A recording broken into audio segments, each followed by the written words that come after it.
Assalamualaikum warahmatullahi wabarakatuh. Salam sejahtera. Dalam video kali ini saya akan bincangkan equation for progressive wave. Yang ini equation of mechanical wave. So sebelum ini kita dah bincang tentang karakteristik dan bagaimana mechanical wave boleh terhasil. Hari ini kita nak tengok pula equation apa yang kita gunakan untuk kita describe mechanical wave. Equation yang saya maksudkan adalah y is equals to a sin omega t plus minus kx. Jadi kalau kita tengok dalam equation ini, nilai y ini bergantung pada dua kuantiti. Kuantiti itu adalah x dan juga t. Jadi nilai y itu bergantung pada dua value. Yang ini nilai time t dan juga nilai distance x. So, terlebih dahulu, mari kita kenal dulu simbol yang ada dalam equation ini. So, yang pertama sekali adalah y. Y is a distance moved by a particle from its equilibrium position.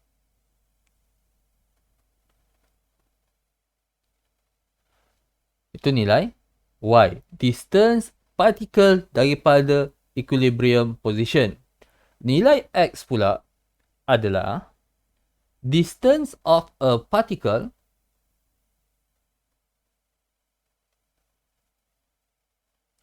from the origin.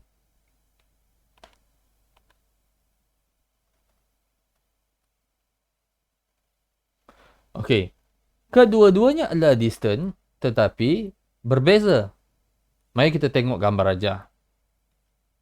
Ini adalah gambar rajah wave yang sebelum ini saya dah tunjukkan simulasinya. Wave ini adalah wave on a string. Saya nak ambil point ini sebagai point origin lah ya. Kita anggap dia mula dekat situ. Sepatutnya tak boleh ni, patutnya daripada source, tapi kita anggap dekat sini itu adalah origin. Dan apa yang berlaku dekat sini adalah saya freezekan wave itu. Kita hentikan masa. Let's say saya hentikan masa pada mula-mula. At t is equal to 0 saya kata. Saya hentikan masa. Bila saya hentikan masa, at t is equal to 0 second, wave itu beku lah. Dan kita nampak bentuk wave yang sedang beku macam dalam gambar rajah ni. Apakah dia nilai y?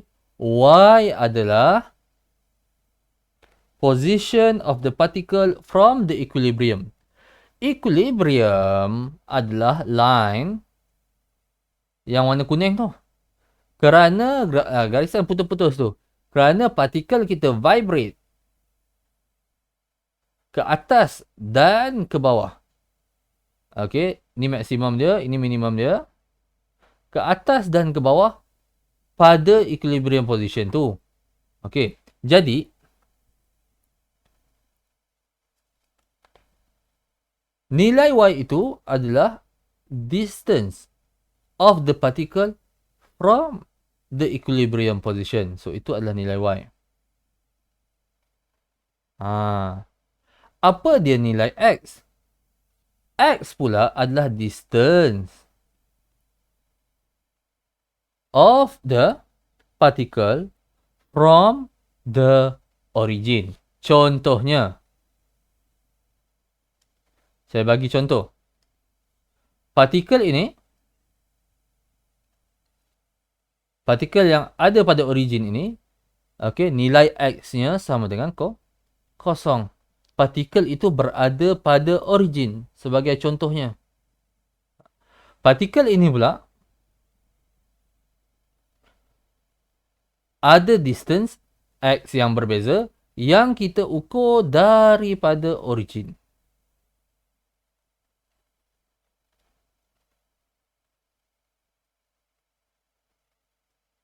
Itu nilai x. Itu yang dimaksudkan dengan distance from the origin. Nilai y bagi partikel ini kosong. Kerana partikel itu memang berada pada origin. Pada Y sama dengan kosong.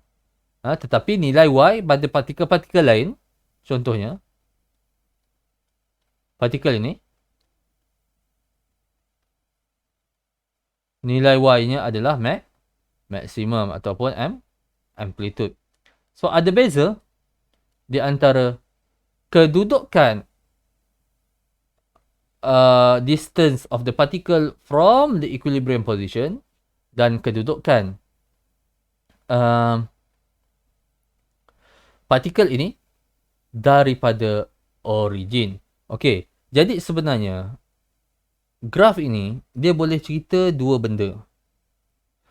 Yang pertama, kalau dia bagi nilai T, kita boleh dapatkan Y in terms of X. Okey, di manakah ini contoh graf Y in terms of X lah. Okey, yang mana kita freezekan masa pada T is equal to 0. Okey. Apa dia position partikel-partikel ini versus the distance from the origin. Tapi kalau dia bagi nilai X, sebagai contohnya dia bagi nilai X sama dengan kosong, kita masuk dalam function ini, kita akan dapat Y in terms of T. Itu menunjukkan kita cuma bincang equation partikel yang ada pada X is equal to 0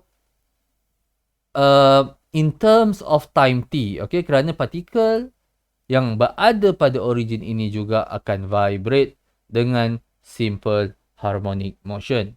Lebih lagi berkaitan itu dalam perbincangan kita yang seterusnya berkaitan dengan graf Y versus T dan juga Y versus X. So, sekarang ni saya cuma nak cakap beza di antara distance Y, yang ini distance of the particle from the origin, from the equilibrium position, dan juga distance X. Ini adalah distance of a particle from the origin.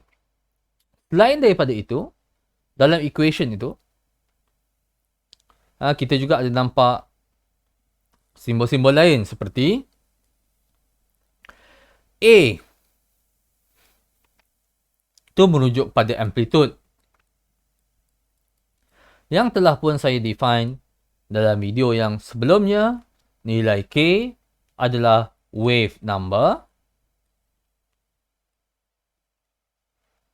atau juga kita kenali sebagai angular wave number, dan nilai omega pula adalah angular frequency.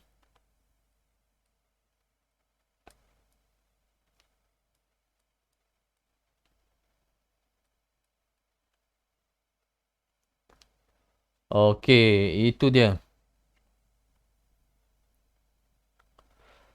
Kalau kita tengok dalam equation ini juga, dia letak kat sini, plus minus kx. Jadi equation ini boleh ditulis sebagai plus kx dan juga minus kx. Bukan kena tulis dua-dua. Okay? Kita boleh tulis equation ini sebagai y is equals to a sin omega t plus kx. Kita boleh tulis equation ini sebagai y is equals to a sin omega t minus kx. Jadi apa maksud plus kx? Apa maksud minus kx? Plus kx, plus dan minus sign ini, dalam equation progressive wave ini, merujuk kepada direction of propagation.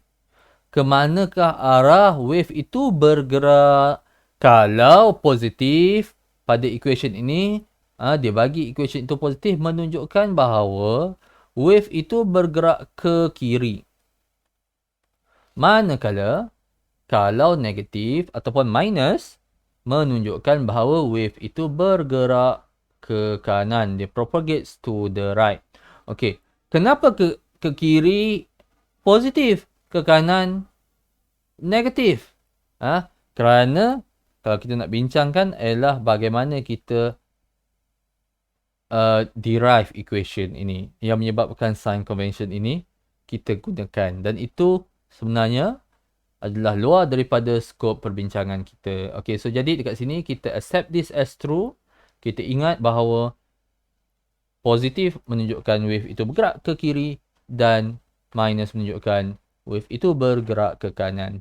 Itu saja untuk equation of progressive wave secara teorinya. Nanti kemudian kita akan bincang example. Assalamualaikum warahmatullahi wabarakatuh.